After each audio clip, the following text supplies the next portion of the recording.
Shalom Bapak Ibu, Saudara-saudara dan teman-teman sekalian. Apa kabar semuanya? Selamat datang kembali di dalam podcast Ngulik Firman. Setelah kemarin kita belajar banyak tentang bagaimana Tamar menipu Yehuda juga, bagaimana eh, akhirnya Tamar menagih janji Yehuda itu ya. Kan Yehuda janji tuh sama Tamar. Tapi Tamar akhirnya menagih janji Yehuda dengan cara yang sangat luar biasa ekstrim ya. Jadi Tamar meniduri Yehuda gitu dengan cara-cara yang kita lihat kayak dia ada di tempat yang seharusnya yang tidak yang wanita jalan tuh tidak ada di situ biasanya. Tapi dia berdiri di situ. Jadi dia kita lihat sudah tahu kebiasaan-kebiasaan Yehuda. Kita juga mengerti bahwa Tamar ini juga begitu pintar untuk menjalankan siasatnya. Jadi dia bernegosiasi dengan Yehuda seakan-akan dia betul-betul seorang perempuan jalang gitu ya. Bernegosiasi kemudian dia memberikan dia mendapatkan upah tetapi ada jaminan, dia minta jaminannya dari Yehuda adalah kayak semacam KTP-nya gitu ya. Nah, terus kemudian ternyata habis itu Tamar hilang dan si Yehuda tidak menemukan Tamar lagi setelah itu. Nah, terus kemudian kita akan melanjutkan bagian terakhir dari Tamar ini. Setelah itu kita akan masuk ke dalam, di video berikutnya kita akan masuk ke dalam Rahab kayaknya ya, kalau nggak salah. Oke, kita sama-sama buka Alkitab kita Bapak Ibu dan Saudara sekalian, teman-teman juga. Saya mau mengajak Bapak Ibu, teman-teman Saudara membaca dari Kejadian 38 ayat 24 sampai 30. Sekali lagi Kejadian 38 ayat 24 sampai 30. Saya akan bacakan untuk kita semua. Sesudah kira-kira 3 bulan dikabarkanlah kepada Yehuda, Tamar menantumu bersundal, bahkan telah mengandung dari persundalannya itu. Lalu kata Yehuda, bawalah perempuan itu supaya dibakar. Waktu dibawa, perempuan itu menyuruh orang kepada mertuanya mengatakan, dari laki-laki yang empunya barang-barang inilah aku mengandung. Juga dikatakannya, periksalah siapa yang empunya cap meterai serta kalung dan tongkat ini. Yehuda memeriksa barang-barang itu lalu berkata, bukan aku, tetapi perempuan itulah yang benar. Karena memang aku tidak memberikan dia kepada Sheila anakku, dan ia tidak bersetubuh lagi dengan perempuan itu. Pada waktu perempuan itu hendak bersalin, nyatalah ada anak kembar dalam kandungannya. Dan ketika ia bersalin, seorang dari anak itu mengeluarkan tangannya lalu dipegang oleh bidan. Diikatnya dengan benang kirmizi serta berkata, inilah yang lebih dahulu keluar. Ketika anak itu menarik tangannya kembali, keluarlah saudaranya laki-laki. Dan bidan itu berkata, alangkah kuatnya engkau menembus keluar, maka anak itu dinamai Peres.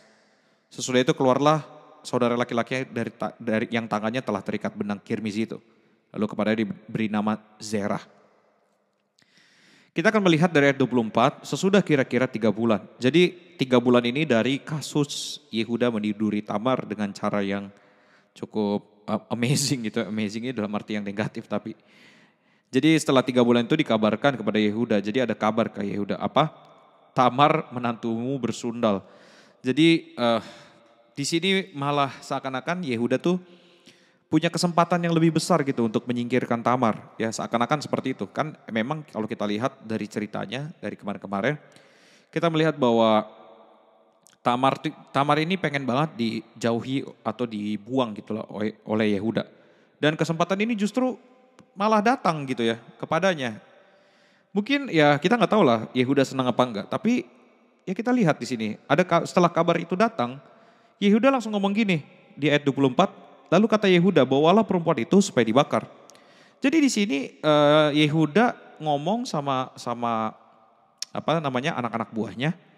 Itu ngomongnya bawa dia supaya dibakar. Jadi bukan supaya kita minta informasi atau supaya kita cek dulu terlebih dahulu. Tapi di sini langsung si Yehuda ini menyatakan apa sih hukuman yang pas buat dia gitu loh. Tanpa mendengarkan tanpa mendengarkan pembelaannya terlebih dahulu. Ini yang terjadi Bapak Ibu dan Saudara sekalian. Seperti yang sudah pernah saya beritahu bahwa di dalam teks-teks perjanjian lama kita menemui bahwa orang-orang di zaman itu seringkali memandang remeh atau menganggap perempuan itu warga kelas 2.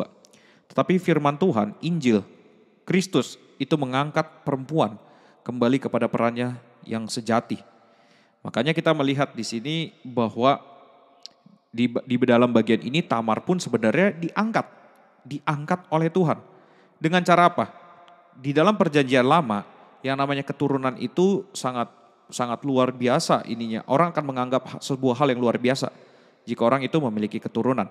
Dan itu juga yang ditegaskan oleh firman Tuhan kepada hidupnya Tamar. Nah, kita pertama-tama melihat dulu ya, tapi di ayat 24 ini. Itu kadang kita bisa melihat manusia itu lebih gampang menghukum orang lain daripada melihat keberdosaan dirinya gitu ya. Jadi kita melihat bahwa Yehuda itu malah ya mau bakar Tamar gitu ya. Lebih gampang untuk ya kayaknya dia harus dibakar, harus dibuang. Lebih gampang untuk membuang orang lain. Lebih gampang menyingkirkan orang lain daripada dia melihat kepada dirinya dan bertobat. Nah kemudian Tamar ngapain? Nah ini dia. Dengan cara yang dulu, Tamar sudah menipu Yehuda dengan cara yang dulu. Yaitu dia mengambil capnya, mengambil kalungnya, terus juga mengambil tongkatnya itu ya. Cap materai, kalung, tongkat, itu diambil semua. Kemudian Tamar akhirnya menunjukkan siapa yang meniduri Tamar dengan cara menunjukkan barang-barang tersebut. Ternyata Yehuda itulah akhirnya di situ mengaku. Setelah tidak ada lagi hal-hal yang bisa dalih-dalih yang bisa dia sampaikan atau alasan-alasan yang biasa dia sampaikan, akhirnya Yehuda pun diam gitu ya. Karena apa? Karena sudah ditunjukkan kalau memang dia ialah yang tidak menepati janjinya. Maka di sini dia pun mengaku kalau dia yang salah. Kalau dia tahu dia udah janji sama Tamar untuk memberikan Sheila. Tapi ternyata Yehuda tidak memberikannya. Dan disitulah kita melihat bahwa di sini Yehuda, baik dalam bagian ini kita melihat kebaikannya adalah setelah dikonfront dengan barang-barang itu, akhirnya dia menjadi sadar gitu kalau dia yang salah. Karena kadang-kadang ya orang di zaman sekarang pun yang kalau dia salah, dia malah teriak lebih kencang gitu. Gitu ya, kadang-kadang untuk menutupi kesalahan atau menutupi kelemahannya, kadang-kadang orang akan berteriak lebih keras, melakukan aksi lebih kencang untuk menutupi segala sesuatunya. Makanya kalau orang yang tidak bersalah, ya dia akan diam. Dan kalau kita memang dikonfront dan kita tahu kita salah, ya kita sebaiknya mengaku saja kalau kita memang salah. Buat apa sih dosa dilindungi gitu ya? Kita minta maaf lah kalau kita pernah berbuat salah. Tapi kapan kita tidak berbuat salah? Kita berbuat salah terus bukan? Gak apa-apa untuk minta maaf. Minta maaf itu tidak membuat kita menjadi lebih rendah daripada orang lain. Jadi saya mau cerita sedikit juga. Waktu itu pernah ada satu kasus lah yang menimpa saya gitu ya.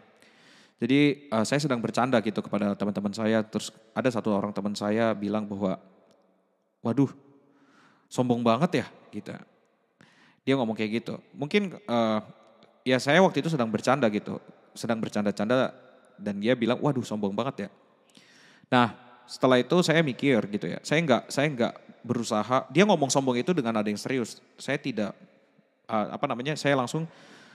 saya tidak langsung membalas perkataannya, tidak berkelit, saya diam aja. Kemudian saya mikirin, ya memang kalau ternyata itu ternyata menyakiti hati orang lain dan itu memang adalah sebuah kesombongan, ya sudah nggak apa-apa untuk saya lebih baik minta maaf saja sama orang tersebut. Jadi langsung nggak berapa lama saya langsung menyadari bahwa saya salah, bahwa saya sudah melukai orang lain juga dengan perkataan dan tindakan saya. Sehingga saya juga langsung minta maaf sama orang lain tersebut. Apakah dia bisa langsung terima? Ya itu nggak tahu juga, tapi yang pasti saya belajar untuk tidak merasa diri saya yang paling benar. Saya berdosa juga dan saya butuh anugerah untuk diampuni oleh orang lain. Demikian juga kita. Kalau kita adalah orang kita tahu kita pernah berbuat salah atau mungkin kita pasti akan berbuat salah kok. Pasti 1 menit lagi, 1 detik lagi atau berapa menit ke depan kita pasti bisa berbuat salah. Maka relakanlah hati kita ini untuk bisa minta ampun kepada sesama kita. Ingat Tuhan datang ke dunia untuk memulihkan hubungan. Maka yang harus kita lakukan adalah salah satunya adalah minta maaf untuk hubungan itu pulih. Jangan kita merasa bahwa kita paling superior dan kita nggak punya salah. Disitulah ketika kita tidak punya kerendahan hati untuk ditegur, untuk minta maaf, untuk minta ampun kepada orang lain, untuk mengucapkan terima kasih sama orang lain. Kita sudah memberhentikan relasi tersebut sebenarnya. Padahal Tuhan datang untuk menyelamatkan relasi, tapi kita malah menghentikan relasi tersebut. Makanya kita juga berdosa dengan cara yang demikian. Itu yang harus kita pikirkan ya. Kemudian kita melihat ya, setelah Tamar diberikan barang-barang itu, kemudian Yehuda menyadari bahwa dia yang salah. Nah, kemudian kita lihat di ayat 27 sampai 30, di situ keluarlah anaknya Tamar dari Yehuda, yaitu ada Peres dan ada Zerah. Jadi kita melihat ya di sini ya, dan juga kalau kita lihat di Matius 1, itu kan Yehuda melahirkan Peres dari Tamar gitu ya, kalau kita lihat di dalam Matius 1. Nah, apa yang bisa kita pelajari dari seluruh kejadian Tamar dan Yehuda dari pasal 38 ini? Yang pertama, kita coba berpikir bersama-sama. Er dan Onan, kita balik ke mereka. Er dan Onan, itu dibunuh Tuhan kan karena kejahatannya. Karena mereka jahat di mata Tuhan. Pertanyaannya, Yehuda melakukan hal yang jahat juga gak? Tapi kenapa Yehuda tidak dibunuh? Er dan Onan dibunuh, Yehuda tidak dibunuh. Itulah yang dinamakan dengan kasih karunia. Kasih karunia Allah kepada manusia itu begitu besar. Dan kita harus menyadari ternyata ada orang-orang yang akan diberikan kasih karunia dan ada yang tidak diberikan kasih karunia. Sekali lagi, ada orang-orang yang diberikan kasih karunia dan ada orang-orang yang tidak diberikan kasih karunia. Dan apakah di sini Allah memberikan kasih karunia kepada Yehuda karena Yehuda itu lebih pintar, lebih ganteng atau lebih benar hidupnya? Enggak. Allah memberikan kasih karunia kepada Yehuda oleh karena Allah saja, bukan karena apa yang ada di dalam diri manusia. Makanya kita nggak bisa bilang bahwa keselamatan itu berdasarkan dari perbuatan baik kita. Nggak bisa. Keselamatan itu hanya berdasarkan kasih karunia Tuhan. Itu saja dan tidak perlu ditambah yang lain dan tidak bisa ditambah yang lain. Karena kalau begitu ditambah perbuatan baik, maka itu bukan lagi kasih karunia. Sekali lagi, begitu sudah ditambah dengan perbuatan baik, itu bukan kasih karunia. Nah itu yang perlu kita pikirkan. Apakah apakah Er dan Onan itu lebih jahat daripada Yehuda sehingga Yehuda itu masih mendapatkan kasih karunia Tuhan sedangkan Er dan Onan tidak? Enggak, tidak seperti itu. Tetapi inilah yang dinamakan kasih karunia Allah, bahwa Allah memberikannya kepada Yehuda dengan begitu ya dengan cara yang luar biasa. Bukan karena siapa Yehuda tetapi karena siapa Allah. Apakah berarti Allah tidak adil? Kita akan membahas kapan-kapan tentang keadilan Allah ini. Ya, tentang dosa, keadilan Allah dan lain sebagainya macam. Tapi yang harus Anda pahami adalah bahwa Allah itu adil. Dan kalau kita tidak memahami tentang keadilan Allah setelah kita entah sudah berapa lama jadi orang Kristen, ya kita perlu mempertimbangkan sih apakah kita sudah belajar Alkitab dengan benar atau belum. Apa pengertian dari adil? Itu. Apa pengertian dari adil? Kadang-kadang tuh kita mengerti adil tuh kayak gini. Kalau orang lain diberi, maka aku juga diberi. Kita langsung ngomong, oh itu keadilan Allah. Bukan. Keadilan Allah itu di dalam teks Alkitab itu akan selalu berkaitan dengan penghukuman atau kebenaran. Jadi adil dan kebenaran Allah itu berkait sebenarnya. Jadi kita harus memahami kebenaran Allah, keadilan Allah untuk bisa memahami sebenarnya dan untuk bisa berkata bahwa Allah itu adil atau tidak gitu. Tapi setelah yang saya pelajari, Allah itu memang adil. Lalu bagaimana cara melihat keadilan Allah? Bacalah Alkitab ini dengan komplit dari dari Kejadian sampai kepada kitab Wahyu. Itu yang pertama.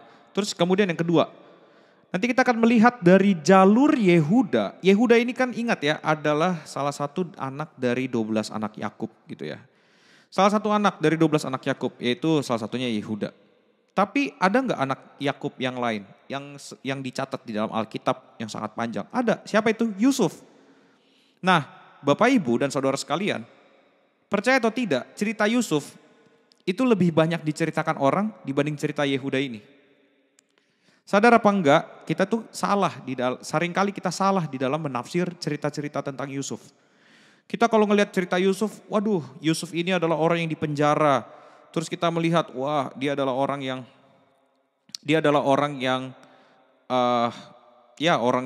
wah dia bisa loh ini menahan hawa nafsu dari tante Potifar gitu ya, dari istri Potifar. Terus apalagi ada meme gitu ya, ada meme di Instagram gitu kayak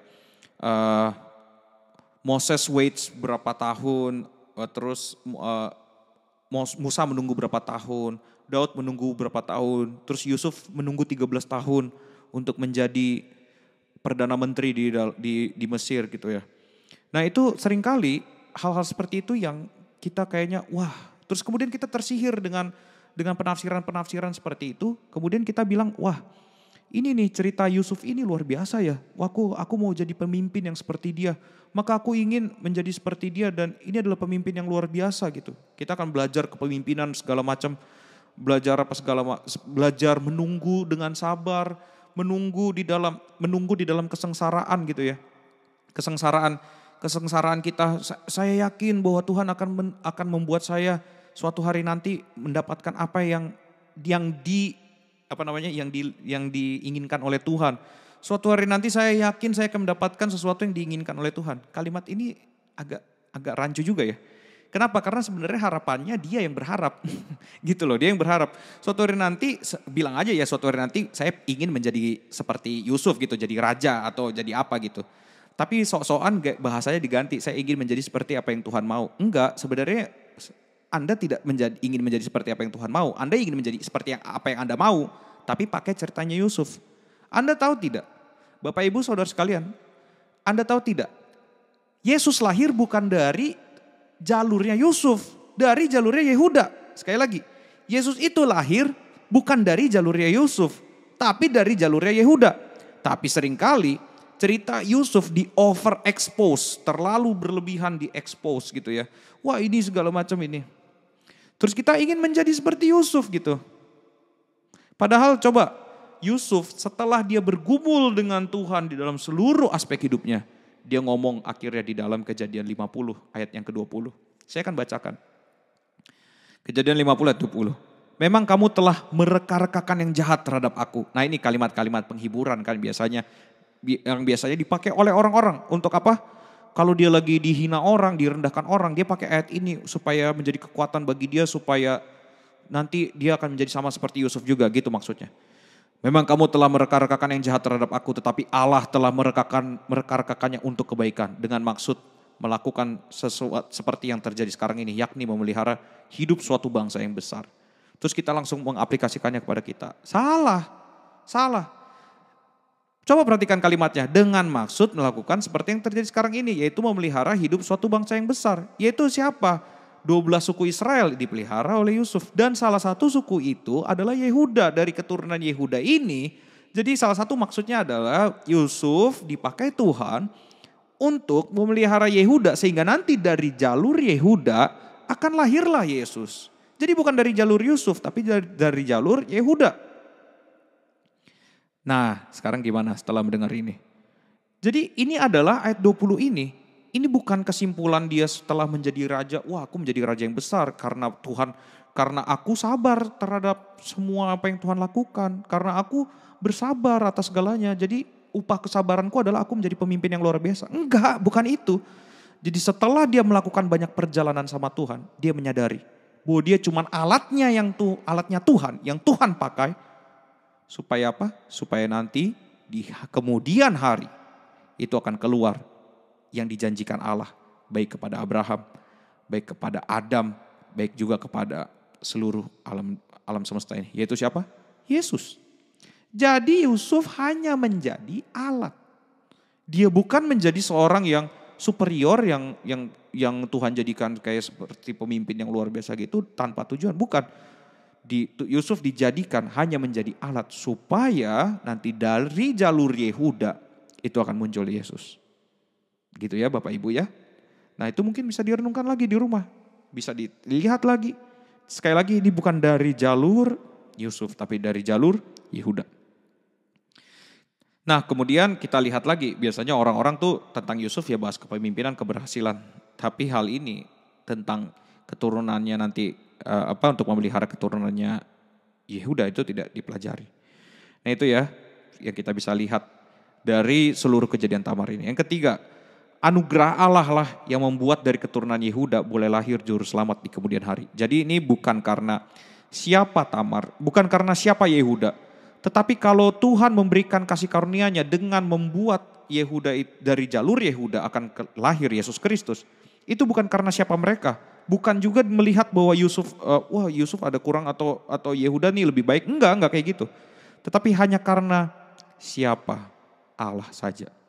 Makanya itu ya, kadang-kadang mungkin kita melihat, wah Atau kita jangan-jangan ada yang berpikir sampai hari ini bahwa Yesus itu lahir dari keturunan Yusuf Yusuf anaknya Yakub. Enggak Bapak Ibu, dari keturunan Yehuda. Yang ceritanya di Alkitab itu cuma satu pasal.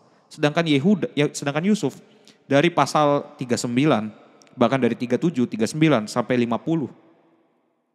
Nah itu ya, jadi kita bisa memperhatikan ini. Nah demikianlah yang kita bisa lihat dari kejadian Tamar. Dan di dalam video berikutnya kita akan melihat wanita yang lain, tokoh wanita yang lain. Semoga Bapak Ibu bisa semakin merenungkan firman Tuhan dan menemukan bahwa ternyata tidak semudah itu untuk mempelajari firman Tuhan. Tetapi ketika yang sulit ini dipelajari, ternyata ini memperkaya dan juga membuat kita semakin hati-hati dan semakin kritis berpikir tentang firman Tuhan. Jadi demikian yang bisa saya sampaikan pada video kali ini. Jangan lupa untuk terus baca firman-Nya, kulik firman-Nya, dan jangan lupa untuk like, share, dan subscribe video ini. Semoga Anda diberkati dan Tuhan Yesus memberkati kita semua. God bless you.